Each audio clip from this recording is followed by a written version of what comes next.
Okay, live on location at the Dog Pound. May, what was it, 25th? It's Saturday of Labor Day weekend. I think I got the date right. 25th sounds about right. Weekend update. We will start with the El Camino. So, I guess the first place to start is right here on the bench. Pedal set. I wish I had a huge YouTube following because maybe somebody out there would have them. I should make some phone calls.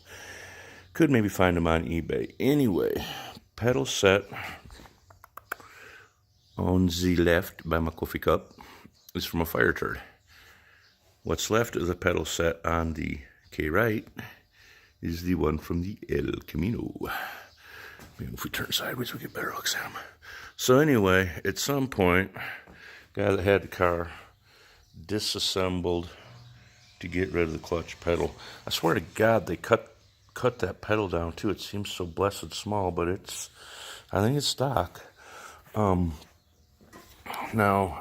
I'm thinking worst case scenario, I can just take the pedal and switch it over. I can't use the other pedal set mount because all the bolts setup's different, angles are different, whatnot. Worst case scenario, in the end, I will be taking the pedals and probably this brace and switching it over onto this unit somehow to give my outbound, because otherwise this shit's going to be floppy like that without no outer end support.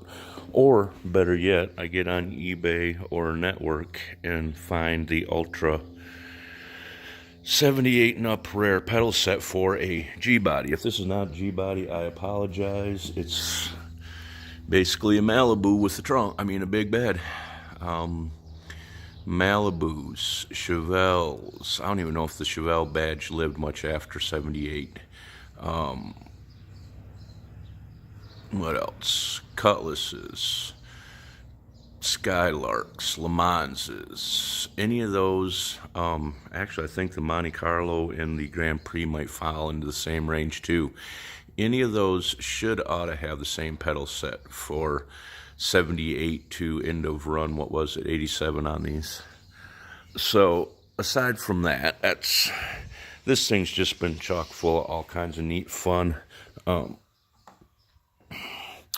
This is the pilot bushing that fell out of it when I got the car. Other tranny laying over here in a pile of blood because I needed to mount off it, but it's crunchy. That and the front shaft's all over the place. That's transmission, it wasn't. It's Spare Borg Warner T whoever. So luckily it came with a decent one. I've been wanting to do headers in it. Every set of long tube headers I've run into where we need to put our slave cylinder. These shorties, on the other hand, I think I will be able to bring down, around, and out. That's if I stay with a factory-style cross member. I got so lucky, I cannot believe that cross member actually landed underneath the transmission mount and up on both pads, semi-close to where it's supposed to be. I'll try and get the door laid out behind me, but it's sitting close enough I can use it. I could start and move the vehicle as of such. So, all that fun stuff, aside from having a S10 rear end outside that has disc brakes on it that I'm hoping to maybe convert. I've told people before, this rear end come from pick apart. I needed it came with the brakes in a pile and all the parts rusty, and I went to hunt and pick apart, and lo and behold, not only did I find a rear end with pretty much brand new parts, but I don't know if you can see it, but she's a posi track too. Probably pretty sloppy. So that brings us to the starter. I don't know, you guys probably will not be able to see this. Let me find something in a pointer. So, actually, easiest way to show you is, let me make an adjustment or two. Set this off to the side, get that out of the way. Move this back a little bit. Don't drop my light because it'll screw up the batteries. Okay, so typically, you know, let me find something smaller. This is going to be the easiest way to show you. What I'm trying so hard to show you is the fact that I got a bolt broke off up in this son of a pup. I should have expected anything to come out of Ashford and Tweaker Central. Whatever you get's whatever you get, so. See how far I can get that bad boy up in there? I'll go to hole, this is really weird trying to do this on camera. Go to hole number 2, the other one that I need. That's what I got.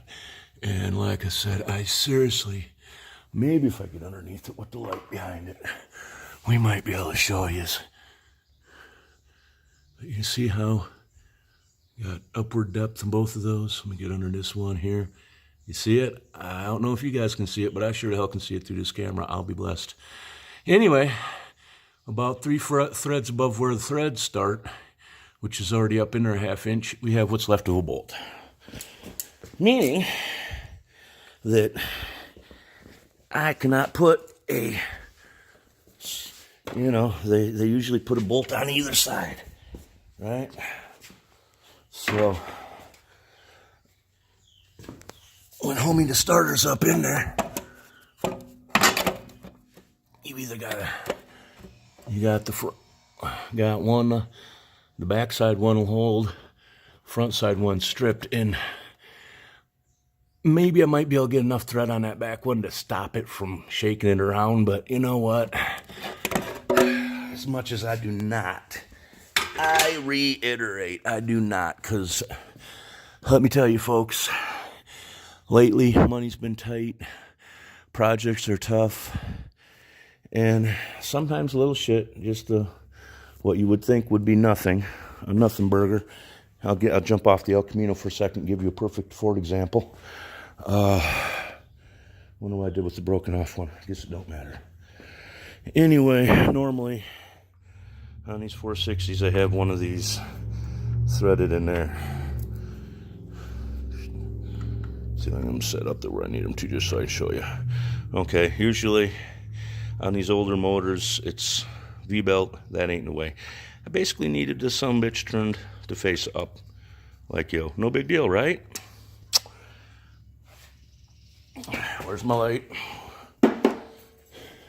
Went to back the other old one out, wouldn't budge. Steel and aluminum, dirty prick. Steel and aluminum, always, guys. If you're putting dissimilar metals together, use your anti-seize. That thing was in there so tight, I had to take the impact gun to get it back out. You know, and what should have been a quick hit shit, in most cases you can put a wrench on them and turn them the extra quarter of a turn you need. Now I had to get the thread chaser out, chase the threads, all that fun stuff. So leading us back to my blind flipping hole in my starter bolt. Like I said, do we screw around? Do we try to patch it? Yeah, you could. You could probably get by on it in a long time. But you know what? Deal with it. It's a project, problem solved, a project dealt with. Am I looking forward to it? No. What am I going to have to do? Using an example, we'll call Mr. Socket here our blind hole. I'm going to have to get down in there, try to center punch it, then either get it easy out into it and twist it back out of there, or probably what's going to happen is it's going to get drilled to the next, to the closest undersized or next size up for a tap, and I'm going to tap the hole one size bigger and be done with it. But it's going to be a dick pain. I'm showing you a socket that's got really nothing to do with it. But yeah, so worst case scenario, like I said, we'll get up in here and we'll drill him out. And it's actually can go blind. You could actually go up through the back corner of the block if you really had to. And well, like I said, I could helicoil it. Helicoiling it would be the proper fix if you want to get back to the exact thread size. It's just an old car. I think we can cheat and go ahead, drill it to the next oversize, retap it, and call it good. And then we don't got to worry. And we're pushing up against 10 minutes, folks.